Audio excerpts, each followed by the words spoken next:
Eu sou Dante Olivier, multiartista, criador de conteúdo pra internet.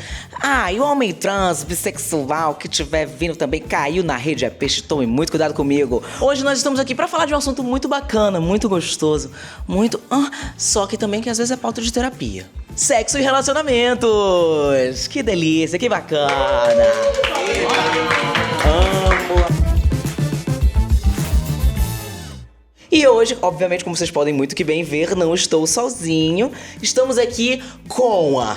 Eu sou Giovanna Eliodoro, sou uma mulher trans, tenho 27 anos e os meus pronomes são ela, dela. Eu sou uma pessoa que se propõe sempre a se reconstruir e causar na internet. Tanto é que sou conhecida como a trans preta. Ela que faz, ela que tomba, ela que peita. Eita! Ela que é trans e que é preta. Rafa Brunelli, 32 anos, pisciana, pessoa não binária, pansexual e, por enquanto, me identifico como ela e também como ele. Então pode mesclar que eu adoro. Mini bio aqui minha, pessoa que produz conteúdo audiovisual, conteúdo pra internet, muito ainda sobre a minha intersecção de ser uma pessoa com deficiência. E é isso, né? Então corpos e corpos livres e lindos aqui pra você. Habla, fala bonito que só essa, fala bonito.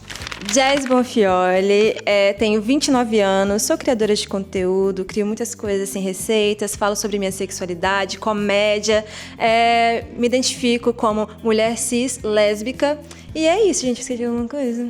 Não, amiga, eu acho que não consegui ser divertidinho, desculpa. Eu acho que tá bom, não, você é isso, você é linda. Obrigada. E claro, pra somar a essa galera aqui que trabalha na internet, que já tá comunicando com vocês, rostinhos que vocês já conhecem, a gente também traz pessoas que pesquisam, que traz uma coisa de um conhecimento pra qualquer coisa dar um fecho na gente se a gente estiver falando merda. E pra isso a gente chamou... Pri Bertucci. Sou uma pessoa trans, não binária, me identifico como uma pessoa não branca, tenho 46 anos... sou CEO da Diversity Box, consultoria especializada em gênero e sexualidade, fundador do Instituto Sexbox e co-criador do Sistema ILI, que é hoje conhecido como linguagem neutra em português. Bábado! Vamos começar com relacionamentos? Pra gente começar leve, coisas leves, tranquilas. Como é que foram os relacionamentos ao longo da vida de vocês? Que tipo de relacionamentos aconteceram? É um gatilho pra vocês falar de relacionamentos em algum lugar, em algum espaço? Quer começar, amiga? Você já tá aí fazendo caras e bocas mil. São caras mesmo. Por que eu tô nas caras? Porque sempre bocas, mas nem tanto caras. Mas também caras, mas também bocas. E falar de falar de relacionamento é falar sobre isso, né? Sobre caras e bocas. Eu senti uma enrolação. Vamos fazendo de tudo. Mas eu sou uma pessoa que não acho que falar de relacionamento é um gatilho. Acho que já foi. Mas hoje, cá estou eu bonita pra caramba, né? Quem um dia não quis, hoje agora jamais chora terá. muito. Mas é isso. Hoje em dia eu tô vivendo, tô aí, vivendo e vivendo e reconstruindo novas formas de encontrar afeto, de me relacionar com as pessoas, mas nem sempre foi um processo bem tranquilo. Sim. Então eu confesso que eu sempre fui uma pessoa que acreditava que eu nunca iria encontrar alguém que pudesse me dar amor.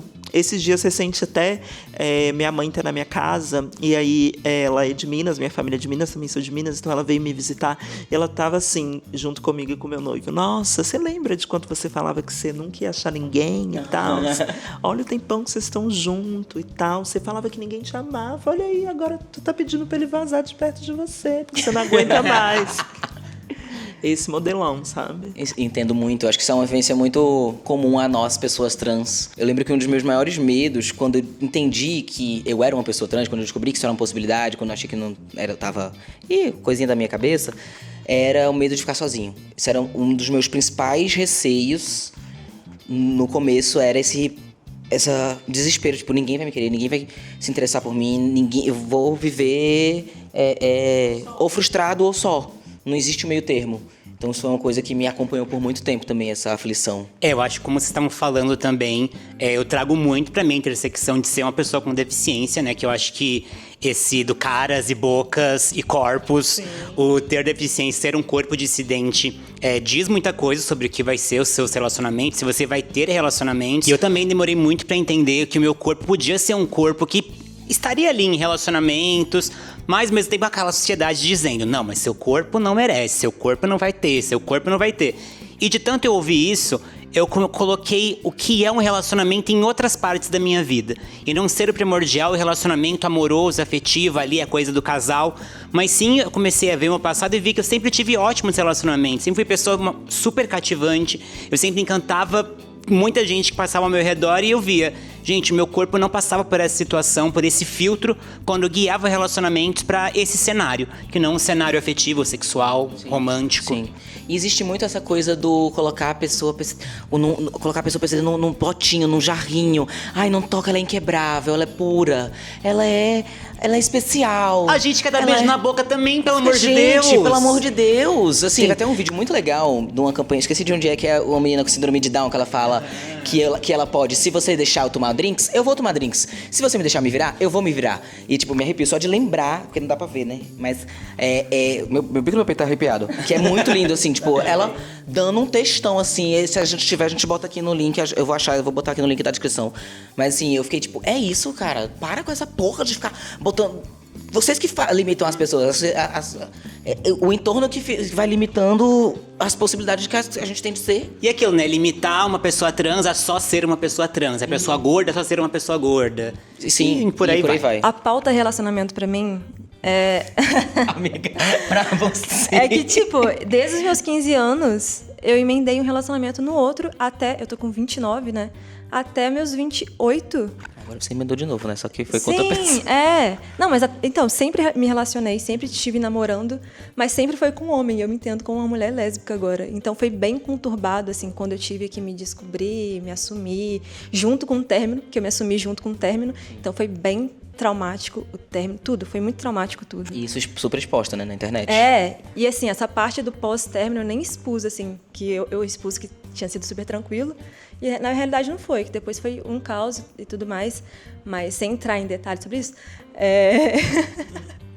Mas assim, foi muito conturbado, que era eu me descobrindo, eu terminando e expondo pra internet inteira. E recebi uma enxurrada de julgamentos, hates e tudo mais. Mas então, falar de relacionamento antes era bem traumático, esse pós meu, assim. Mas agora que eu tô me relacionando com uma mulher e, cara, tá sendo incrível, sabe? Tá sendo um relacionamento perfeito, sabe? Agora eu consigo me enxergar sendo tratada com carinho e cuidado. Um relacionamento saudável, sabe? Você se sente acolhido o tempo inteiro. É igual, de igual para igual. Sim. Sabe? Sim. Agora sim eu me sinto feliz de falar sobre relacionamentos. Entende? Sim. E é um igual para igual que, além do gênero, é uma questão de a pessoa te respeita e te vê como igual. Isso poderia acontecer, enfim. Mas falando sobre a sociedade mesmo. Quando você namora um cara. Você num relacionamento hétero, namora um cara hétero, cis, você se sente escolhida por ele, né? Tipo, nossa, você conquistou esse cara, então você se sente escolhida. Então é um privilégio pra mim estar com ele. E eu sou do interior de Minas, então desde eu criancinha, vendo minha mãe cuidar do meu pai, minha avó cuidando, sabe? Você entra naquela parada de eu tenho que cuidar do meu marido. Então não é de igual pra igual. Não é. Então Você eu não meio que entra no cuidava do relacionamento. meu lar, cuidava dele, como se fosse uma mãe, entendeu? Isso que eu tô falando de igual pra igual. Sim. Agora sim, não, sim. é uma coisa... E eu tô falando que, tipo, não é que todos sejam assim, mas a sociedade, no geral, né, prega isso. Então, a gente vai seguindo isso e eu achei que tava certo, que era pra eu me relacionar assim mesmo, que era um relacionamento ótimo, mas depois que eu fui perceber que não era, tipo, não era uma coisa igualitária. Sim. Não, e é construído desde muito cedo na gente o que é um relacionamento, assim, o que é o relacionamento heteroafetivo, que é assim que tem que ser, e é assim que a gente vai ser, o seu papel é esse, o seu papel é esse, e aí vai te prendendo numa limitação que é extremamente violenta. Sim. Especialmente com corpos. Das mulheres, né? Mas das pessoas como você também.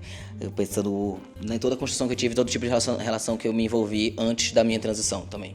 A minha vivência é o resultado do meu trabalho. Eu não estaria fazendo esse trabalho se não tivesse passado por tudo isso. Bote fé. Aquele lugar, assim, que machucou tanto que eu preciso achar uma saída e repartir com os outros.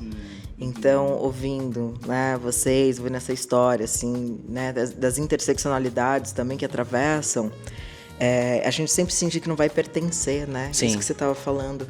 Será que se eu bancar, ser quem eu sou, gostar de quem eu quero, eu vou pertencer? Sim. E esse medo que é o maior medo do ser humano, que é o exílio, Sim. né? A gente não poder pertencer a um grupo ou uma família.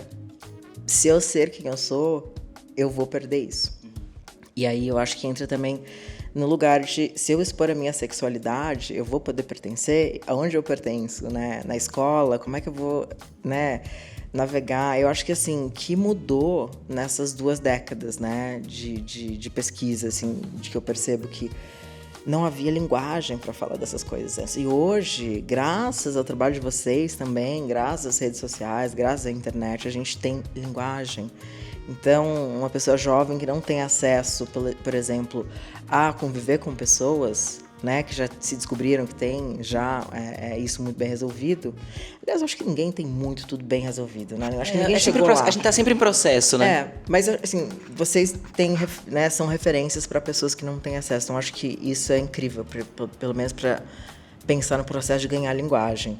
Vou jogar uma pergunta pra você de se você acha que o processo de entendimento, autodescoberta em relação ao gênero, de alguma forma pode auxiliar no nosso bem-estar sexual. Já começando a botar um pezinho aqui na pauta de texto, que é isso que eu quero falar hoje aqui com a gente. Eu acredito que sim, eu posso falar pela minha própria experiência de pessoas que eu ouvi falar, né? Assim, eu tenho assim, amigas trans, por exemplo, que fizeram todo o processo de transição, cirurgia, e contam como é que era o sexo antes, como é que é o sexo agora. Sim. Né? E onde é que isso pega. E é muito interessante, porque às vezes a gente idealiza muito, né? O ser humano adora idealizar. E a gente idealiza que quando a gente atingir aquele corpo, a gente vai chegar naquela sexualidade que a gente imagina. E que foi construída na nossa cabeça também do que é o ideal, né? Exato. E aí, qual que é o ideal? O que a gente tem de referência pra sexo é a pornografia, né? Sim. E aí a gente tenta mimicar aquilo e acaba não funcionando. Por isso que eu Porque gosto aquilo muito... é irreal, gente. É real. Ninguém faz daquele jeito na vida real, galera. Tipo, pode continuar, perdão. Por isso que eu gosto muito do pornô queer, assim, tem muita coisa legal, né? Tem a Pink and White Production, se vocês não Quiser conhecem. uma indicação aí bacana vale pra vocês. Vale a pena, Pink and White, tem muita coisa legal. E eu acho que, assim, essa questão de você estar confortável com o teu corpo, com a tua identidade, óbvio que vai trazer um lugar, até traz um sex appeal, né? Tipo assim, agora eu me sinto atraente pra mim, então eu posso ser pro outro. Sim. E aí, imagino que vocês que fizeram uma transição hormonal, né? Assim, saiu de uma aparência que navegou, né? Como fêmea humana, como mulher, como feminina na sociedade e muda isso. Como que... Eu queria entender também como que é pra você ser visto hoje como homem, como que era ser visto como mulher nesse tesão, né? Como é que é isso, assim? Então, complexa, olha, babado. Achei complexa a pergunta. Eu tinha uma relação tão ruim com o meu corpo e com o desconforto extremo com me olhar no espelho, com me ver e não me ver, não me reconhecer, que tudo era muito desconfortável. Me relacionar era desconfortável, trocar era desconfortável. Fazer as coisas, quaisquer coisas que fossem de serem feitas, existia um lugar de desconforto. Claro que, quando o tesão bate, a gente faz de um tudo. Mas, Você se sentia meio fora do seu corpo? Eu tinha muita sensação de me sentir fora do meu corpo, então também não tinha controle sobre o meu prazer, não tinha sabe, era um prazer automático, porque meu corpo, minha vida estava muito no automático do que eu achava que era possível pra mim, pra minha existência. E quando eu venho a transicionar, eu primeiro entro num lugar de masculinidade, me hipermasculinizar, e nesse lugar eu acho que eu tenho que performar certas coisas. O macho, a referência. Exatamente, sexualmente falando. E quanto mais confortável eu vou ficando no meu corpo, mais eu vou percebendo como isso não faz o menor sentido e não me dava prazer. Não era assim que eu queria fazer, não era isso que eu queria fazer, não... é bom também, mas calma, assim, tipo, isso não sou eu. Então existe todo um processo de acolhimento de mim mesmo, entender também que aquela fase foi importante, a fase de me masculinizar foi importante pra eu me sentir seguro dentro de mim, pra então eu ir conseguindo soltar e me sentir mais livre, liberto nesse lugar, assim, entre as 4 paredes. Também. É um processo somático muito interessante que você está descrevendo, porque você está dizendo que você ancorou no seu próprio corpo. A maioria de nós vive fora do corpo. A gente vive um pouquinho para o lado, um pouquinho para cima, um pouquinho para baixo, né? E aí é isso que causa essa desconexão, essa sensação de não estar bem no corpo, não estar feliz. E para nós, pessoas trans, é muito forte. É muito forte. Sim. Então, eu pesquisei muito, estudei e fiz formação de somática regenerativa, que é focado para pessoas trans, pessoas pretas. Né? O que é somática? Somática entende-se como o que acontece no seu corpo através do trauma e como você resignifica e volta para o seu corpo, para você estar em completo incorporação de si mesmo. Se chama embodiment, mas é difícil de traduzir a incorporação. Então, como é que a gente se incorpora de si mesmo? O trabalho da somática é esse. E especializado para as pessoas trans, esse que eu fiz, que era então... E agora que a gente não se sente nesse corpo, como é que faz para entrar nele, né? Sim. E achar esse lugar do conforto. E aí sim você performa uma sexualidade mais tranquila, leve e sem muito tabu. Quer dizer, é ok eu experimentar, não gostar, tentar, errar. Sim. Tinha uma coisa que acontecia muito comigo também. E não sei se você já experienciou isso, amiga, nos meus primeiros relacionamentos lésbicos, né? Porque naquele momento eu achava que eu gostava só de mulher e, enfim, era muito uma coisa de querer ancorar minha masculinidade na minha sexualidade.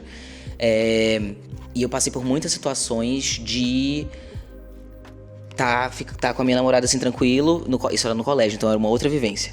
Estar no colégio tranquilo com a minha namorada, ou num parque com a minha namorada, e chegar uns meninos assim da mesma idade, ou mais velho, e fazer: Vocês namoram mesmo? Beija aí pra eu ver.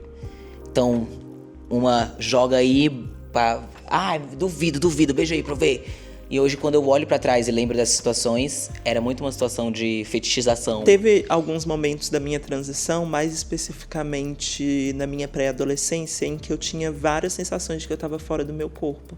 E nesse momento, eu fui pro psiquiatra e pro psicólogo várias vezes, mas eu lembro que eu me encontrei muito no centro espírita, porque me trazia essa sensação de que, de fato, o meu espírito tinha saído do meu corpo. Eu não sou espírita, não sigo o espiritismo, mas era talvez a solução que me confortasse naquele momento de que algo estava errado, até chegar um momento que eu realmente entendi que não se tratava de uma questão espiritual, mas de um desconforto meu com o meu reflexo, porque além disso também eu cresci com muito medo de espelho e assim, os espelhos para mim eram horríveis, então eu à noite sempre tampava os espelhos, tinha alguns receios, e culturalmente minha avó também tinha essa mania, tipo no interior de Minas Gerais, de quando era Semana Santa, tampar os espelhos, tudo que reflete, tudo que traz luz para casa tem que ser tampado.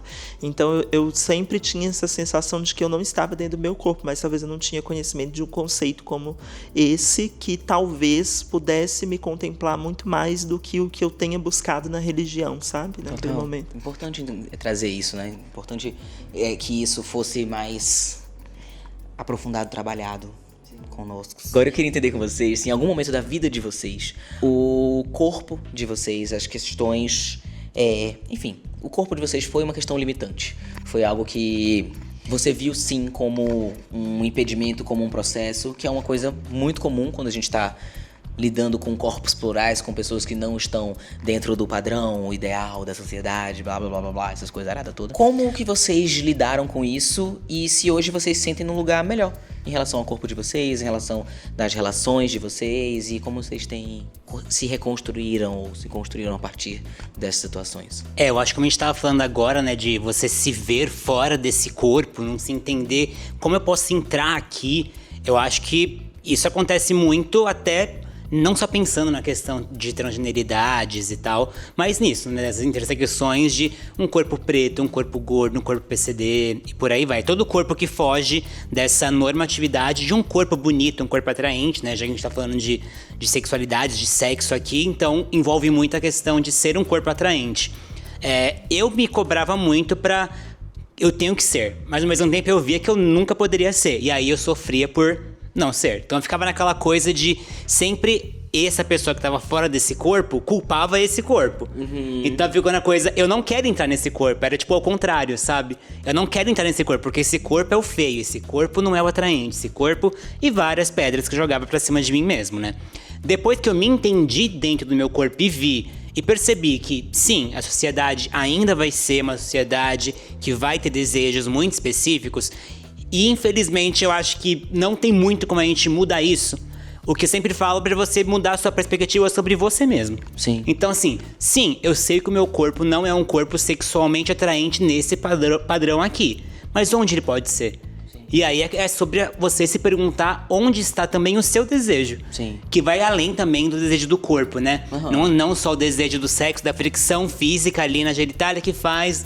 Não, mas onde está o seu tesão mental também? Eu sou uma pessoa muito do tesão mental. Pra mim, o tesão acaba rapidinho, pode ser o que for, se a cabeça não for bacana, não for legal. E trazendo para um relato mais pessoal também, quando eu juntei a minha força dentro do meu corpo com também a minha redescoberta da minha identidade, que também era aquela coisa, né? A gente falou agora do espírito também. Eu tinha uma amiguinha imaginária que eu olhava tudo, a roupinha que ela usava, tal. E na verdade eu queria ser ela. Ela não era minha amiguinha, eu queria usar aquela roupinha dela. Assim. Exato, ficou entendi também que é isso. Essa menininha também é você. Porque, enfim, se é imaginário, eu criei, né? Mas, trazendo para esse relato pessoal também, quando eu juntei essas duas coisas, da minha identidade e do meu corpo, que eu comecei a perceber que o meu tesão pode também ser jogado para outros corpos e outras identidades, foi quando eu comecei a me tranquilizar. Que aí virei um pouquinho boiceta. Esse aqui. Mas aquela ali que tá atrás da câmera também. Mas assim, o que eu posso fazer se esses boicis, tudo ó? Gente, a gente aqui é coisa boa aqui, galera. Aqui pode vir, venha você também, prove já, adquira agora o seu boiceta, que é uma delícia, galera. Posso garantir a você, minha namorada que tá ali atrás da câmera também pode. Trazendo mais pro lado de mulher que sempre namorou homem, tem aquela parada de estar nos padrões. Sim. E aí aquilo que você falou foi muito bom de...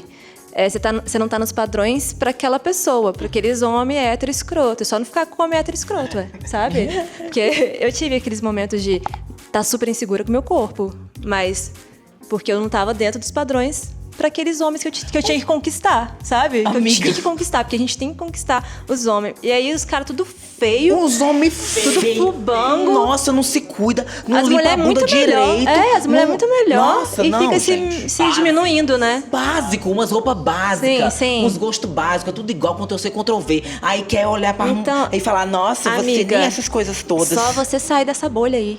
Você é linda do jeito que você é. É só sair da bolha. Você vira a esquina, você vai achar já outra pessoa que vale valorizar pelo que você é. A sua depilação, suas unhas, seus produtos de cabelo, você tá gastando com esses homens fubango. Homem feio. Perdão. Amei, amigo. Não, amei isso aí. Ai, tá bom, obrigado, amigo. Foi até um pouco de desabafo. Não, mas é bom falar mesmo, pra essas meninas se tocar. Né, gente, pelo amor de Deus. Continua, pode ir. Não, é isso. Acho que finalizei bem, né? Você finalizou bem. Obrigada, amigo. Nosso entendimento sobre identidade, performance e papéis de gênero tem evoluído, né? Felizmente, mas ao longo desse tempo, de quando eu transicionei pra hoje em dia, a gente tem um cenário muito melhor, mas ainda assim tem muita coisa ainda pra ser entendida. Eu queria escutar um pouquinho de você, da sua sapiência, sobre como até depois que a gente rompe com a barreira do gênero, ainda existem algumas crenças de, por exemplo, eu sou um homem trans, sendo que eu preciso performar a atividade, que a gente tava falando ali no começo do episódio. Ou quaisquer outras coisas assim, dentro dessa linha. Sim. Sendo que não necessariamente é assim, né? Como é que a gente quebra com isso? De que forma a gente pode... Quais estratégias a gente pode usar pra quebrar com essas ideias? Essa é uma ótima pergunta, porque eu acho que a gente tá dentro dessas caixas, né? A gente sai de uma caixa pra entrar na outra e de repente tem uma outra comunidade que tem uma caixa que quer encaixar você nela. E ai de você se você não entrar. E aí eu cunhei um termo, posso dizer? Claro, pra que gente isso. começar a trabalhar. Nossa, ó. Transnormativo. Ah, não, transnormativo, a gente tá... Ó, o mundo tá assim, Mas ó, não é? cheio, sim. Muitos. Sim. Né? E aí a gente vê o quê?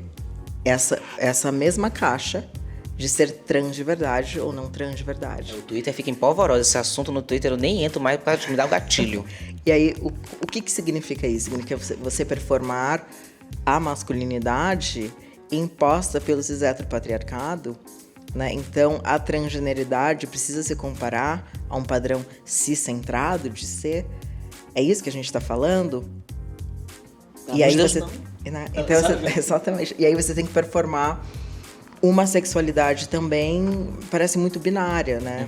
E aí eu gosto de quando o Rafa traz essa coisa de, poxa, aí tem tesão em outras coisas. E aí entra um pouquinho dessa zona cinza da sexualidade, por exemplo. Né? Você falou disso, pô, sapiosexual, por exemplo. Né? A gente nem explora o que é você, de repente, sentir atração, não exatamente pelo corpo daquela pessoa, mas você tá sentindo uma atração... Abriu a boca falando Exato, bonito. pela psique, tem um negócio. Exatamente. Eu acho que eu sou um pouco sapiosexual. Às vezes tem assim, bate um tesão, é porque, nossa, essa pessoa... Tinha um professor de literatura, gente. Mexia comigo, aquele professor mexia muito comigo, galera. Ele começava a recitar. Não, e assim, Nossa! dando só uma militadinha rápida aqui, a gente baseia o nosso tesão no que eu tô vendo é capacitista, tá? Exatamente. É isso, Anjo. Um feijão na tua cara também, de graça. Porque fica só nesse estímulo, né? Sim. Quais outros estímulos, né? Como é que pessoas cegas, por exemplo, pensam na atração? Porque ela não tá vendo aquele corpo. Sim. Né? Outros estímulos, então... É você apagar essas existências, né? Exatamente. Como é que a gente abre essas caixas e começa a repensar esses padrões? Porque mesmo, é justamente isso, mesmo a gente estando, tendo quebrado com essa questão de gênero, a gente se vê reproduzindo esses padrões que não são nossos. A gente já quebrou, a gente já fez o impossível pra essa galera, que foi ser do outro gênero, transicionar de gênero. Como é que a gente... E não só no gênero, mas quando a gente entra também em relações lésbicas, em relações gays, em relações que não são cis heteronormativas. Eu vejo muita crítica E a da gente- sociedade falando, não entende, por exemplo, né? Um homem trans que é gay. Mas espera assim, você transicionou? Nossa, o tempo Você era inteiro isso. lésbica? Eu vi já pra essa pegar pataquada. homem, e, né? As pessoas não entendem que separa tudo isso. E eu percebo que eu acho que a cultura queer, de uma forma geral, em várias outras cidades, eu acho que borra um pouco mais essas brincadeiras, assim. Então, eu vejo muitos homens trans, por exemplo, né, em São Francisco, onde eu passo parte do ano lá, que são muito bichas, assim. São mas tem muito gays, afeminadas, assim. A maioria dos homens trans que eu conheço da minha bolha não performam a masculinidade do jeito que a gente tá. Então, acho que também tem uma questão cultural. Ele gostou, ele tá gostando. Gostou, Pode continuar hablando, pode Tem continuar, uma é bom que questão engaja. cultural de o que é esse masculino, Aham. né? Que eu acho que dá pra gente explorar também. O que é esse masculino e como é que, estando numa cultura... Aí, a gente pode falar até, assim, de lugares diferentes do Brasil. De repente, em Minas, é bem diferente do que vai ser em Salvador, do que aqui em São Paulo. Sim, Essa sim. masculinidade. Com certeza. Não, e quando você entra pro interior do Brasil, e aí já é uma outra realidade completamente diferente. Eu mesmo entendi que descobri que transgeneridade masculina existia e não sei o que lá, quando eu tava morando no interior. A minha aflição era justamente essa de vou morrer sozinho, ninguém vai querer se relacionar comigo, eu nunca vou poder me olhar no espelho e me ver como essa galera que eu tô vendo na internet, que eram gringos, porque não existia ninguém produzindo conteúdo na internet brasileiro. Como homem trans naquela Como homem época. trans naquela Que época. ano que era isso? 2012. Pois é. Então, assim... As pessoas têm um padrão de se você é lésbica, no meu caso, me assumir lésbica, eu tenho que performar minha avó. Eu tô falando isso porque minha avó, quando eu me assumi, ela me chamou no cantinho, minha avó lá no interior de Minas, me chamou no cantinho e falou: Jéssica, você tem certeza que você é tão feminina? Eu nunca vi você, sabe, sendo masculina, você é tão feminina, acho que você não gosta de mulher, sabe? Ela, Sim. porque é a cabeça do interior e muito antiga, né? Então tinha aquela cabeça fechada, mas aí eu expliquei pra ela que tem muita diferença de sexualidade, de identidade de gênero. Sim. E aí, depois ela entendeu e tudo ficou bem, sabe? Ela conseguiu entender e conheceu minha namorada, que é super feminina também. E aí ela entendeu que, tipo, eu sou lésbica porque eu gosto de mulher. Não porque eu me vejo como homem. Ele gritou. O meu gato deu miau. Ei, Você se sente atraída por fêmeas humanas, por mulheres ou por pessoas que expressam feminino? Ó. Mas aí, nossa. Então, eu pensando assim, é que eu sou muito assim, acabei de me descobrir, comecei a lembrar de toda a minha vida, né? Então, pensando assim, e lá na minha terapia, né, revendo toda a minha vida, e aí a época que eu comecei a ter atração sexual, lá para os meus 16 anos, né, entrei naquela fase, eu namorava um homem, mas eu assistia vídeos de mulher transando, pornô lésbico, pra me masturbar. Então, eu não gostava Eu não gostava eu percebi que eu não gostava de transar com meu namorado, que eu sentia prazer mesmo vendo vídeo de mulher com mulher. E mesmo assim, eu forçava a falar, não, eu só gosto do corpo feminino, mas eu não sou lésbica, não, eu só gosto de ver, que eu acho bonito. Entende? Uma mulher trans também performa a feminilidade. Sim. Eu não tô querendo dizer que eu nunca me relacionaria com uma mulher trans também. Entendeu? Então, tá aberto pro... Então, você se atrai pela feminilidade. Exatamente. E não Isso quer dizer que eu sou uma mulher genital. lésbica? Sim. Então, posso continuar dizendo que eu sou uma mulher lésbica, gente? Ai, obrigada. Você sendo aqui, não sendo um homem hétero. É isso, gente. Mas, cara, vocês estavam falando que se atraem pela pessoa, né? Pelo papo. Então, eu acho que no final, se você ficar muito fechado, também é ruim. Então, é bom você ficar aberto também, fugir do corpo em si, sabe?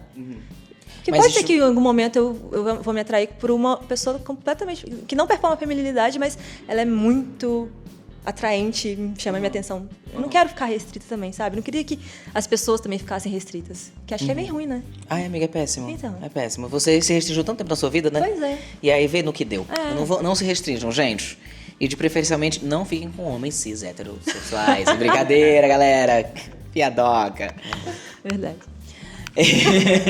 Bem, estávamos aqui falando, né, de performance feminino, masculino, que eu acho que esbarra muito na questão de expressão de gênero, né, essa diferença de identidade, expressão e tal. Mas, Pri, me responda. Então, vamos lá, performar feminilidade, performar masculinidade, expressão, né? Mas o que define o que é uma expressão feminina e o que é uma expressão masculina? Depende do ambiente que você tá. Em alguns países é uma coisa, em outros países é outras. Por exemplo, na Índia, homens andam de mão dada e se beijam e tudo bem. Aqui, não. Você viu? O pai e o filho abraçado teve a orelha decepada. Né? Então, esse ambiente, esse contorno molda esses padrões do que a gente vai chamar de feminino e masculino. E, gente, no processo pessoal de vocês agora também, que teve uma fase de descobrimento, de descobertas com relação ao sexo, ou sempre foi um tópico meio sensível, assim, como é que foi esse processo na vida de vocês de se sentir... Eu acho que sexo, pra mim, nunca foi um tabu, mas eu queria muito que fosse. Hoje eu entendo isso, mas é porque... Eu vou explicar. Tá, fiquei muito confuso. Mas é porque eu fui socializada e eu acredito que a minha vida sempre foi um grande show de Truman. Eu amo esse filme, acho que esse filme é real, a minha vida. Porque eu acho que eu fui socializada acreditando que eu era um menino e que tudo estava posto para me ser um menino. E a partir do momento que eu me vivenciava enquanto menino, dentro de uma família negra, periférica, do samba, e com várias matrizes demarcadas de gênero, eu precisava de performar uma virilidade, uma masculinidade, Sim, do negão, do que bota, que faz, que acontece, que samba, sabe? Que ali é uma presença marcante, que é um Zé Pilintra, que é essa presença, entendeu? E isso, pra mim, tava posto. E tava posto pra mim a pornografia. Então eu cresci Nossa, com meu sim. avô, com várias revistas. Meu avô assinava Playboy, Revista Brasil, Sex, essas revistas todas. Então eu tinha acesso a tudo isso. Assim, tipo, sem nenhuma questão. Tipo, mas a minha prima, irmã de consideração, minha irmã que cresceu comigo, não tinha acesso a isso. Mas eu tinha. Então, quando eu falo que eu queria que fosse um tabu, porque ao mesmo tempo a sensação que eu tinha quando criança era de, nossa, mas eu também não quero ver. Aí meu tio falava, tem que ver sim, eu não sei o quê, e vai ver e tal, e vou te levar no puteiro pra você perder sua virgindade, que não sei o quê. É disso que eu tô falando, sabe? Quanto a sexualidade, ela é colocada nesse lugar onde, pra mim, ela ainda não necessitava de estar presente. Então, desde a minha infância, desde os meus primeiros anos de vida, eu já sabia o que era um sexo, o que era um preservativo, o que era um anticoncepcional, o que é... Tipo, porque era importante que eu soubesse isso, porque eu era um esperado que homem você- e fui feita pra reproduzir, entendeu? Tipo, E esperado que você fizesse muito. Então, cuidado pra não engravidar. Então... isso, era exatamente Nossa, isso. Então, pra mim, foi bem chocante. Então, eu confesso que, inclusive, toda a concepção que eu tive de sexo vem toda dessas revistas, dessas pornografias. Então, até eu desconstruir isso foi um processo muito grande. Entender que aquilo tudo era uma grande performance, uma grande encenação, uma grande atuação e não como realmente é. Então, eu acho que a minha vivência foi colocada nesse lugar. Então, por isso eu digo que é um grande show de Truman, porque eu acreditei e me fizeram acreditar que aquele era meu lugar e que aquela era a minha vivência e que assim eu tinha que agir. Então eu sempre reproduzia tudo que os homens da minha família faziam, assim, de todos os jeitos possíveis. Nossa, amiga, que maluquice tá te ouvindo falar disso, porque a minha vivência é exatamente o oposto. O contrário, você não pode saber de nada, você não sabe o que é sexo, não sabe o que é um anticoncepcional, não sabe o que é preservativo, você isso só vai até saber disso mais tarde. Isso até, tipo, minha família orientava e falava a respeito de preservativo, de anticoncepcional e tal. Mas, por exemplo, eu vi o meu pai levar Playboy para o meu primo quando ele tinha 17 anos. E pra mim era assim, um negócio protegido, proibido. Jamais. Eu tenho até gravei um episódio no podcast, vou deixar o link na descrição, que é eu falando sobre esse meu processo de fazer as pazes com ser uma safada. Com gostar com sentir prazer, com gostar de sexo, com gostar de me relacionar. E porque foi uma coisa muito violenta na minha vida, a forma como sexo e culpa sempre estiveram de mãos dadas.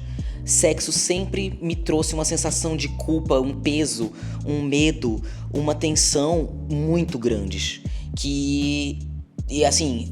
Eu tive muitas relações onde eu me sentia uma merda depois, mesmo tendo adorado ali no momento do que eu fiz, o que rolou, mas o pós-sexo pra mim sempre era muito difícil. Era sempre um julgamento, era eu assim, nas minhas costas assim, ai, não.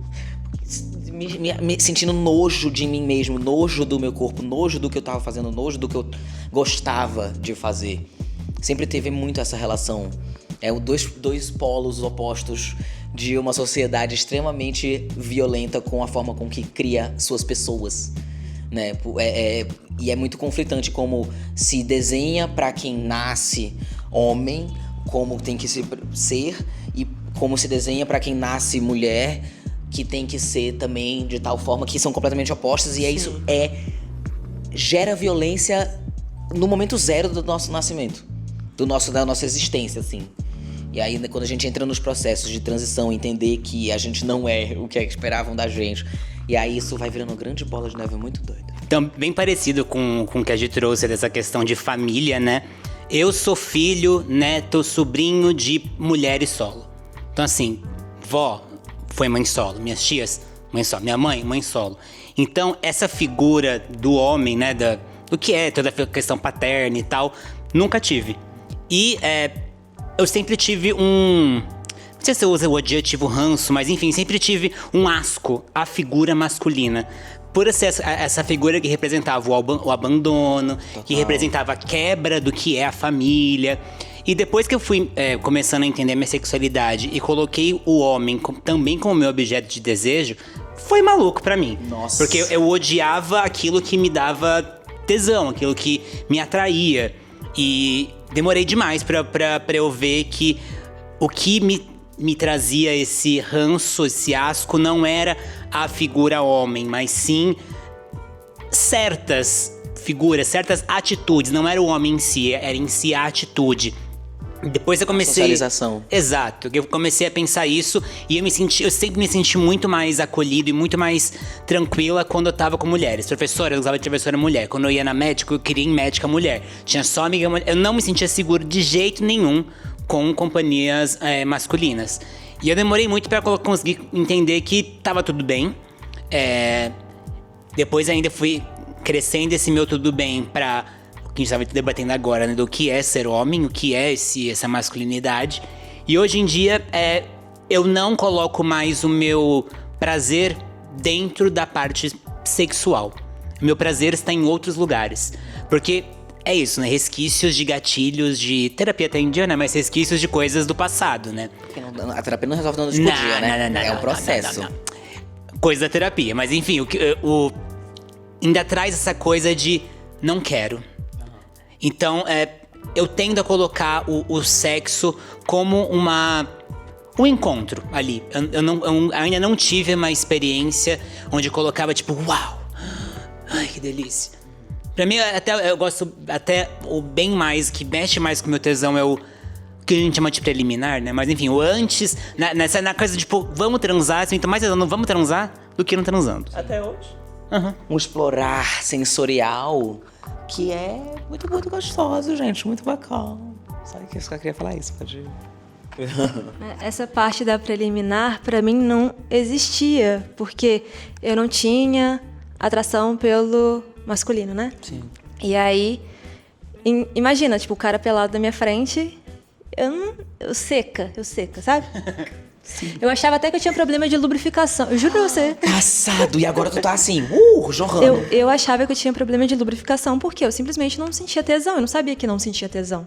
Eu achava que era normal, né? Que assim, era só uma coisa mais sequinha. E aí eu só comecei a sentir tesão, no sexo com o homem, quando ele penetrava alguma coisa em mim. Porque a penetração é prazerosa, né? Eu gosto. A penetração a penetração é prazerosa. Tem uma estrutura ali então, que é bom de receber coisas dentro da estrutura. Então, ali eu começava a sentir um prazer. E aí eu fui aprendendo a eu saber como que eu gozava, sabe? Eu fui aprendendo, eu sozinha, num sexo com homem, saber como que eu conseguia fazer eu gozar. Sim. Então eu tive orgasmos com homem, mas assim, mérito Culpa meu. sua. Mérito Se meu. dependesse deles. Então, eu sempre performei lá, o sexo que todo mundo sabe como é, né? Porque você tem que performar aquele negócio e achando que eu tava sentindo muito prazer dando pra alguém, né? Porque eu tava performando aquele negócio. Até eu transar com uma mulher, e aí eu fui ver que, tipo, a mulher pelada na minha frente, eu sentia muito prazer. Aí eu já ficava molhada. Não tem problema.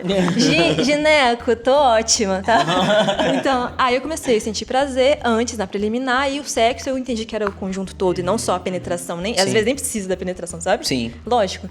Sexo é muito mais que isso. Aí, tipo, eu era a pessoa que era a passiva, né? E aí agora eu sei...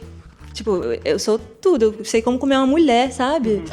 Tipo, eu posso fazer isso. É outra parada o sexo. Você explorou... Cortei minha unha. Eu vivo com a unha cortada. Gente, é muito bom isso. Você explorou outras possibilidades, porque pra você exatamente. o sexo era uma coisa...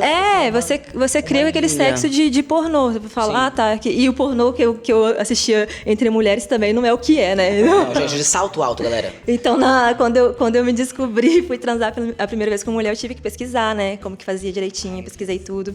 E também nem é sobre isso, né? Você vai entendendo e é uma dança, né, gente? Não tem um padrão. Então, tipo, hoje eu me sinto muito mais satisfeita sexualmente falando e nossa, não só comigo mesma, mas eu com uma parceira e tal, porque eu me descobri, sabe? Tem a ver com a minha descoberta e não a performance que eu fazia antes com o homem. Sim. Mas eu acho que hoje, assim, vindo de fora, né? Obviamente. É sobre se relacionar com alguém que também se importa com o prazer que você sente. Porque, é muito comum relações héteros entre o homem cis hétero, a mulher cis hétero. O cara absolutamente não pensar no prazer, que se ele tá dando prazer ou não. Ele quer gozar e acabou. Se ele tá preocupado com o dele. O que também é muito comum em relações gays também. Acontece bastante. E até enquanto uma pessoa transmasculina de pepeca, de boceta, se relacionar com homem cis é muito difícil. Tem muito esse jogo assim. E eu percebo que quando me relaciono com homem cis, eu vou cuidar de mim, meu amor. Eu sei que ele vai se virar, fazer o dele, vai embora. Eu vou cuidar de mim primeiro e vou lhe expulsar primeiro. Porque eu não sou boba. E aí a mulher é meio que encarregada de dar o prazer pro homem, fingindo que ele tá dando prazer pra ela. Na verdade, ela que tá fazendo lá a função dele gozar. E ele acha que tá lá, bonzão, fazendo tudo. Vocês falando isso, eu lembrei de uma experiência que eu tive super curiosa, falando dessa coisa de descoberta de sexo, que eu me relaciono e já me relacionei muito com homens cis héteros, né? Afinal de contas, enquanto mulher, me relacionando com esses homens e sempre várias demandas. Mas teve uma que me surpreendeu muito, porque era um homem que ele nunca tinha se relacionado com uma mulher trans e ele vivia atrás de mim e toda aquela falácia. Nunca saí com uma trans. Eu assim, por favor, né? Esse discursinho. Aí eu fui sair com ele e eu fiquei choquita, porque ele tava muito impressionado, ele parecia uma criança. E aí ele ficava tipo assim, nossa, é muito bom ver que você realmente está excitada. Porque quando eu ficava com outras mulheres, eu não conseguia ver que eu estava dando prazer pra ela. E aí ele ficava muito empolgado, tipo, nossa, olha, tá gostando, né? Então a acho que essas descobertas também, desse outro lado, pra mim, foi uma descoberta pra ele, mas tava sendo uma descoberta pra mim também de ver um homem atípico, do tipo, olha, eu quero dar prazer pra ela. Ai, tão bom quando aparece E era tão desse. impressionado, sabe? Pra ele era tipo assim, tá gostando, né? Ele é empolgadíssimo. Não, é muito bom isso que você tá dizendo, porque eu acho que hoje em dia o homem nem sabe mais. Porque, assim, se as mulheres usam essa referência que você tá dando do pornô, né? E tem que fazer essa mímica de que estão tendo prazer só pra ele ficar feliz, só pra acabar logo isso aqui, eu acho que deve ter uma super insegurança também no homem, porque ele não vai saber. Aliás, se ele não for tão narcísico assim, eu Sim, acho que sim, talvez sim. ele se preocupe. Mas a maioria não é. É isso aí que você falou, né? Tipo, gozou, acabou, foi embora. Super hétero, topzão, assim, de futebol. Coisa boa, amiga. Um Kinder Ovo bom. Um Kinder Ovo com um brinquedo bacana dentro do Kinder Ovo. E aí eu tô lembrando do primeiro episódio de sexo. O Sex Box começou assim. Foi o primeiro episódio, o que é sexo? E aí a gente começou a, enfim, se perguntar para especialistas em vários lugares do mundo o que é. E é isso que a gente está definindo como preliminar. Será que é isso mesmo? Ou será que já é sexo? O que é sexo? É só penetração? Os seios estão envolvidos no sexo? Né? O que é sexo em si? E aí a gente começa a entrar nessa zona, né, erótica, que a gente tem pouco manejo. E depende da cultura, eu acho que tem menos manejo. E aí tem uma entrevista ótima lá, que é do Charlie Glickman. Ele diz assim: em algumas culturas, a gente tá com tesão na pessoa e aí a gente não consegue chegar e falar, vem cá, vamos. E aí, chega lá e fala assim, do que você gosta? Tá bom isso aqui? Faz assim? Tá gostoso? E aí ele faz uma comparação com comida, que eu acho ótima, que é assim, eu tô com vontade de comer pizza. Só que em vez de falar que eu quero comer pizza, a gente tá andando na calçada, a gente passa em frente à pizzaria, eu tento te empurrar pra dentro da pizzaria com o meu ombro. sim. Pra tentar te dizer que eu quero comer pizza hoje. E ele faz essa comparação com comida, como a gente não fala do nosso tesão, né? Você quer comer sushi, eu quero comer pizza hoje, como é que a gente faz? Dá pra falar disso, né? E eu acho que aí entra no lugar do sex positive, que é um termo também que a gente usa muito em São Francisco, ali na Bay Area, em Berkeley. E aqui a gente não vê muito a tradução, e eu acho que é difícil a tradução para o português, mas como é que a gente fala abertamente disso? Sim. Olha, hoje eu tô afim de Sem sexo ser um oral. problema. Sem ser um problema. uma questão, assim, E a gente tipo, não poder falar sim. e ter que tentar empurrar com Especialmente o corpo. dentro da relação, e do sugerir. relacionamento, né? Exatamente. E pode estar muito tempo no relacionamento, Sim. a gente não consegue relaxar. Falar, hoje eu acho que eu quero oral, eu não quero penetração.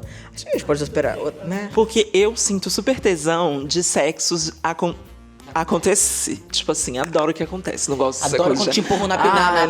nossa. Te empurram assim, tá dentro da pizzaria. Mas é o lugar do fetiche também, do meu desejo, da minha construção do que é interessante. Aí você falando disso, eu fico assim, será que ia me condicionar a ter, tipo assim, então, vamos transar hoje, né? Aí, tipo assim, acho que me daria uma travada. E aí eu acho que isso também talvez seja para uma construção óbvia, social, cultural e por aí vai. Mas é isso, por exemplo, de o sexo ser uma ocasião, não um fato marcado, sabe? Uma coisa na agenda. Como isso navega com consentimento? Porque às vezes você tá ali e você não quer consentir uma penetração, mas a gente não consegue nem falar disso. Por exemplo, como que nessa relação íntima a gente consegue chegar no consentimento e tá todo mundo feliz. No meio termo, né? E eu acho que isso será uma escolha também. Porque é isso aí, se isso for acordado, entendido que é o que vocês gostam, é uma coisa. Outra coisa é isso ser socialmente imposto e só isso acabou-se. E Sim. isso acontecer, você desenvolver esse prazer porque você se acostumou com o sexo dessa forma. É diferente de você Sim. ter essa escolha. Tipo, a gente pode trocar essa ideia ou a gente pode fazer assim. Mas a maioria das pessoas não necessariamente troca essa Mas ideia. eu acho que isso também, não que eu não tenha tido experiências de sexos marcados, foram ótimos, eu adoro também. Mas eu falo no sentido de que talvez as minhas melhores experiências tenham sido as que Espontâneas. tipo assim, ai, nossa, Ai, que lindo! Tô amando, tá. Muito bom, foi um choque cultural pra mim, porque eu tava aqui, enfim, eu morei no Brasil praticamente minha vida inteira com uma identidade de sapatão, ok? Tô ali me entendendo como sapatão. E aí quando eu mudo pra São Francisco, chegou lá e começa, meu Deus, não, acho que eu não sou isso, acho que eu sou uma pessoa trans, mas como é que eu não sou um homem trans? Ganho o termo não binário, só que transar com as pessoas lá foi completamente diferente, porque era assim, eu posso te tocar aqui? A gente pode? É bom pra você aqui? E eu tipo, gente, o que é isso? Nunca experimentei sexo assim. Ah, mas eu consigo relaxar. Se essa pessoa está perguntando, é bom assim? Posso tocar aqui agora? E aqui? Sabe? E eu falei, gente, nunca tinha experimentado isso. E aí é uma conversa de consentimento. Tipo, eu não quero passar o teu limite se você hoje não quer isso ou aquilo. E aí foi um outro lugar. E aí eu lembrei quantas relações eu tive, mesmo lésbicas, que não tinham consentimento, e a gente só ia, porque a gente estava tentando encaixar na mímica que o cis heteropatriarcado nos propôs, né? Sim. Gente, agora eu acho que não é uma pergunta nem de sim, nem de não. Mas pra gente dar uma trocada de ideia aqui. Sobre quantas vezes vocês já se sentiram fetichizados e o que é esse lugar do fetiche dentro da trajetória de vocês. Porque a gente falou de fetiche bom, né? Daquela coisa que, ai, me dá um... Oh! Mas a gente também, muitas vezes, é colocado nesse lugar do fetiche ruim, do se tornar objeto de desejo de forma não desejada de outra pessoa, sabe? Não, a gente não ter esse lugar enquanto... a gente ser esvaziado enquanto pessoas, seres humanos. Então, como é que é essa relação com vocês? Quantas vezes vocês já se sentiram fetichizados? Seria meu sonho ser fetichizado. Mas... Vou me explicar.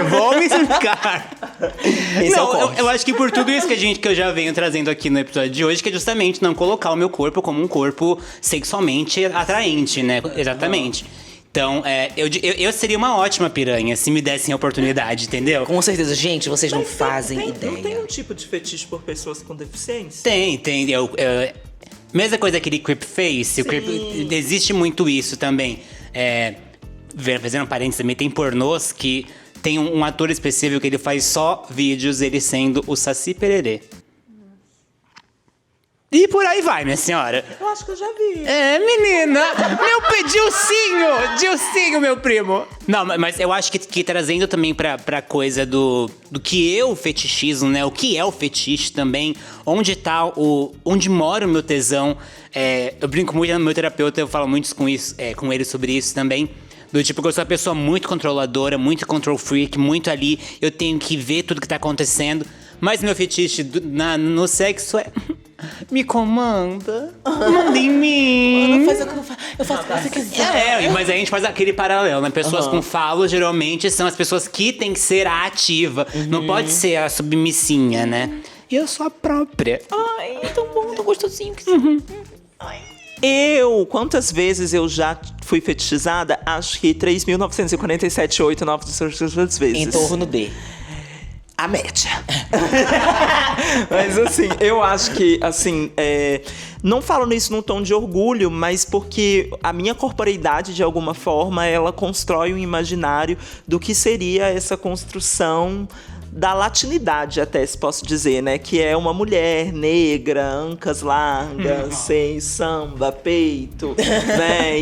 E afro-caribenha, latina e um pau no meio da perna. Que aí, meu amor, é o fetiche pra muitos homens. E que pra mim, me assusta muito, porque isso tá posto pra mim quase que no meu dia a dia, né? Meu @ nas redes sociais é transpreta e eu recebo nas minhas caixas de solicitações de DM das minhas redes sociais, comum no dia a dia, pelo menos uma vez por semana, um senhor aleatório, meio old, que vai mandar um nude dele, ou que vai falar, ai, quanto que é? E aí, linda? E aí, gostosa?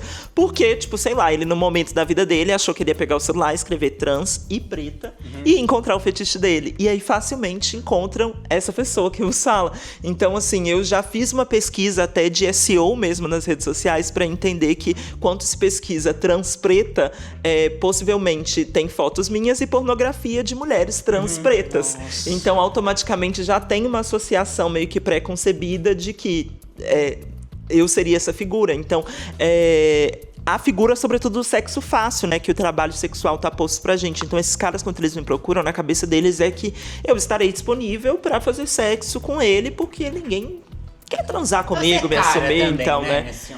Mas eu acho que tem esse... No imaginário dessas pessoas que me procuram, não passa isso que ela é cara. Passa, tipo assim, um senhorzinho pegou o celular aqui e escreveu no Instagram, trans e pretas gostosas. Tipo, esse nível. E aí vai jogar no Google Imagens, se eu já fiz isso, e aí vai ter várias cenas no Google Imagens, várias cenas pornográficas de filmes pornográficos e uma foto minha lá, assim, de blazer. E ela assim, É verdade. Você realmente Passou esse teste. E você, amiga, você é E de aí- fato muito gostosa, e mas aí, não é... mas tá não é vendo essa como que tá construída aí difícil, né? uma semiótica, eu Sim, diria, de sim. qual é a minha posição. Então isso tem vários incômodos aí pra mim, assim. Ah, e aí tem os trans lovers, né? Então, assim, você acha que Sim. a maioria é trans lovers que entra no seu perfil pra fazer esse tipo de, Sim, de sim. coisa. E você falou do Google, me lembrou uma coisa com o que você falou antes também, que é... Joga no Google bombeiro. Joga no Google bombeira. Falando de fetiche. Sim. Só aparece mulheres com roupinha de bombeira sexual. Enfermeiro, enfermeira. As de enfermeira são todas de fetiche. Então, assim, este lugar da mulher, né, tá colocado totalmente no fetiche. E aí, sendo trans ou não, o lugar da mulher ficou marcado como esse, né? Como é que é pra vocês, uma mulher cis, uma mulher trans, entender que tem um rótulo já aí, né? Sim, sim. Eu já era fetichizada por ser mulher e tal. Aí coloquei uns peitos, aí fui mais fetichizada. E aí, só que antes eu era protegida pelo meu macho. Então ninguém mexia comigo, porque eu sempre estava com ele, né? Até... Isso não tá funcionando mais, menina. Não, menina, mas... Essa coisa da monogamia. Ah, mas respeitavam ele, tá? Respeitavam. Dois metros de altura. Então, aí eu me assumi lésbica, agora eu ando com minha namorada, que são duas menininhas bonitinhas. Aí fodeu, né? Esse negócio que você falou de, ai, beija aí então pra eu ver. Já fizeram isso com a gente, já fizeram, na festa. Aham, fizeram pouco tempo atrás. E aí a gente fica assim, eu tenho que provar o quê pra você, meu querido? É bem comum, né? A gente acha que não, mas assim, sai um pouquinho da nossa bolha. É. Amiga. Chocada. Muito. Eu andando na rua com 15 anos de idade, eu ouvia a Subiu. Com uniforme do colégio, sabe? Ai, sabe o que eu faço agora? Ceboso. Eu falo, o que foi? E aí a pessoa vira a cara na hora, que eles não bancam. Tinha uma conhecida Mas eu minha, faço. uma colega minha da faculdade, que ela fazia, quando o homem falava, e assim, enrolava muito. Quando o homem assobiava, ela virava e fazia... Que nem um golfinho. Era genial. E eu já vi a gente andando na rua assim, aí o homem falou alguma coisa pra ela...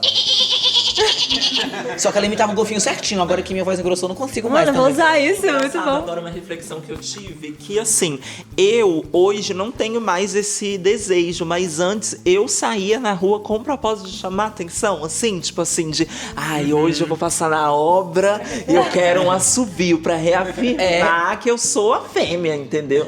Hoje em dia eu tô nem fazendo questão, mas que engraçado, né? Porque, por exemplo, pra você, enquanto uma mulher cis, isso já é uma vivência assim, ai, nossa, meio tipo, pra muitas de meio nós agressivo até, né? Tipo, era como bastante se agressivo. fosse uma Eu me sinto reafirmação, mal. sabe? Tipo assim, nossa, ele me viu como mulher, de um jeito problemático, Então, mas ele me viu, sabe? Assim, Seja você mesmo, seu pedreiro, se assumir. É isso. Olhe no espelho e faça... Exatamente. Mas é muito comum nós, pessoas trans, nesse momento inicial, a gente se ficar tão desesperado por a afirmação das pessoas ao nosso redor, Sim. que a gente submete a várias situações violentas e de fetichização, que eu já me coloquei nessa situação. E aí eu sinto que ao longo da minha vida e das minhas terapias, e de eu fazendo pazes também com minha relação com o sexo, eu fui tomando controle disso. E esses dias eu ouvi um amigo meu falando que, assim, os caras no Grindr perguntam, quais são os seus fetiches? Porque primeiro que lá não tenebroso. conheço, é o quê? Grindr. Não Tão conheço boazinha. mesmo. Tão boazinha. E aí os caras chegam, e ele é um boy trans também. E aí os caras chegam, quais são os seus fetiches? Ele fez, meu amor, eu sou o fetiche. Sabe? Você quer? Eu sou o fetiche. Você quer? Porque é assim, tipo, vai me fetichizar, vai ficar me usando? Meu amor, eu vou te usar 3 vezes mais. Então, também eu achei interessante esse Mas lugar esse lugar do tipo... é o lugar que eu tenho hoje, que é, por exemplo, assim, eu te assumo, eu te mostro quanto Sim. eu quero, eu te boto nos Sim. lugares quanto eu decidi, Sim. eu vou te expor se eu quiser, entendeu? E é isso, quem gostou, bate palma, e quem não gostou, Paciência. A porta da casa é a serventia da casa. Que falei gente, errado a andar frase. com a cavala dessa vai ter que... Vai ter que sustentar, não. Nada, me manda. Gente, que isso? Que isso? Eu tava pensando, dentro de tudo isso, como é que a gente vai falar de não monogamia? Alguém falou isso aqui, né? Eu sempre falo disso. Porque eu fico pensando aqui, como a gente expressa a nossa sexualidade à vontade se a gente não sabe, sei lá, né? Vi você, tá rolando um clima, como é que a gente faz? Eu acho que vai de novo naquela coisa do restaurante que eu falei, a gente fica tentando empurrar a pessoa pra dentro do restaurante sem falar. E fica tentando balançar o cabelo e fazer algum charme, tem todo um, né? Mas você gosta. E eu percebi que falta esse lugar do sexo positivo de a gente relaxar nisso. Falar, vem cá, tá rolando um tesão, não tá? Vem cá, aparece aqui. Ah, eu também. Minha namorada, ela é assim há anos. Eu aprendi a ser mais puta com ela. Conta pra gente, amor, como é que você faz? Né? Eu tive uma experiência não faz muito tempo, assim, né? Eu cheguei, a gente tinha uma relação de uma qualidade que não tinha abertura pra ter este lugar sexual, ok? Mas começou a surgir. E nas duas pessoas, a gente sabe quando tá, né? A gente sente um negócio quando tá perto, e o outro também, e fica aquele clima, aquela tensão. E aí a gente pode ficar criando histórias na nossa cabeça. Tá rolando, não tá rolando, tá rolando. Até quando a gente sustenta essas histórias, até a gente chegar, bom, vamos falar disso. Né? Eu acho que tem gente que passa a vida em paixões platônicas e não fala, né? E como que é isso? Chegar e falar, é monogâmico, não é? Pode, não pode, vamos, não vamos. Mas eu sinto que, às vezes, só o fato de expressar, o outro se assusta. Mas eu não tô preparada. Mas como assim? Você tá falando que tem energia sexual aqui? Não pode. Não. Fecha, trava e... Né? Como é que faz? Você botou uma câmera e tá me espionando a vida inteira pra falar essas coisas? Ela é boa que só nisso. Tem uma coisa que essa menina é boa nisso. Conta pra gente, amor, como é que você faz? Não é que eu sou boa nisso, é que eu só funciono dessa forma. Então, eu não tenho nem como dizer assim, eu faço as coisas assim porque eu gosto de fazer assim. Não é isso, eu não tenho escolha. Eu, enquanto pessoa neurodivergente, a vida inteira eu fui colocada num lugar de confusão. Porque tem essa coisa, você tem que fazer um charme, você tem que dar sinais, você tem que bater o seu cabelo, você tem que pegar o seu copo e passar o dedo nas bordas. E uma coisa... que o olhar, porque a dança do cancelamento. E nada disso nunca foi um lugar confortável pra mim, não fazia nem sentido, assim, Entendeu? E aí, a partir do momento que eu percebi que eu não tinha a menor paciência pra nada disso, eu comecei a agir como uma pessoa impaciente mesmo, só... E aí? Então, eu tô gostando de conversar com você aqui agora, só que, só pra eu entender mesmo, eu tava a fim de dar uns beijos em você, e eu não sei se é o que tá acontecendo aqui, eu não queria que você esclarecesse pra mim. Se você viu meu namorado ali, se viu eu beijando ele, me pegando com ele, não se preocupe, é aberto. Se for problema pra você também, você pode ir pra puta que pariu, mas... Só o que é que tens a dizer? Assusta, né? Ela assusta, é muito engraçado. Eu assusto todo mundo, mas principalmente homens cis. É. Esse lugar de assustar, tipo... Mas eu acho Né? que eles sempre estão na expectativa de que eles que vão caçar e não eles vão ser caçados. Aí eu adoro isso. Mas sabe que eu gosto também de fazer esse jogo todo só por fazer o jogo? Eu saio todo dia pra isso. E aí o bofe vem e eu assim... Oi? Eu não te falei isso. Não é? Gente, teve uma festa muito boa, muito interessante. Se você quiser adicionar coisas assim, você adicione, que eu tava bem bêbada. Eu também. Mas, às vezes, eu só decido me divertir mesmo.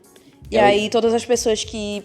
Pessoas não, homens que investem, assim, em mim, que eu percebo que tá esquisito, sabe? Porque ele parece que ele aperta o botão e ativa aquela postura, assim, de... Vira um pavão. Ele tá Isso, Virou uma pomba. Aí Você foi pegar um drink, ele tá atrás de você, assim. Só que ele não fala nada. Ele fica assim, ó. Os feromônios. E aí, a gente sabe, né? Mas aí você joga com... eu adoro fazer eles de bobo também. Assim. Aí eu já passo perto, já esbarro. Aí faço, Opa! que é isso? Só Não sei por o quê. esporte. E aí, enfim, teve uma festa que tinham 3 ou 4 caras, assim, perto de mim.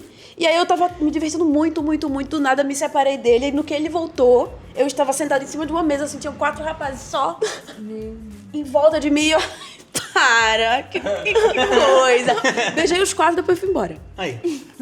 É isso. E voltou o quê? Com a autoestima lá em cima, do monte de tabacudo que tava lá assim.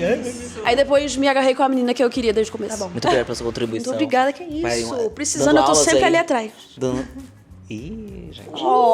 A gente chegamos ao final desse episódio que eu nem senti acabar, passar essa horinha Uma com vocês. rapidinha, né? Uma rapidinha, só um. Então, pra gente finalizar, queria que cada um de vocês aqui falasse, se despedisse, mandasse suas redes aí pra galera tá seguindo, acompanhando o trabalho que vocês fazem maravilhoso.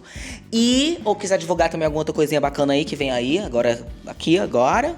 E dissesse pra gente o que é preliminar pra vocês. Cada um me dissesse uma coisinha, uma frasinha, o que é uma preliminar boa pra você bacana.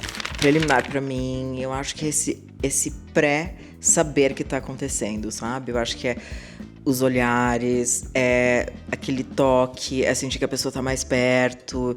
É antes de ter o acordo que vai acontecer. Pra mim, esse é o lugar que tem mais tesão mesmo, assim. É esse pré-saber que vai rolar alguma coisa. Bom, LinkedIn, Pri Bertucci, Instagram, Pri Bertucci, O Profeta Queer, porque eu nem falei dessa parte, né, gente?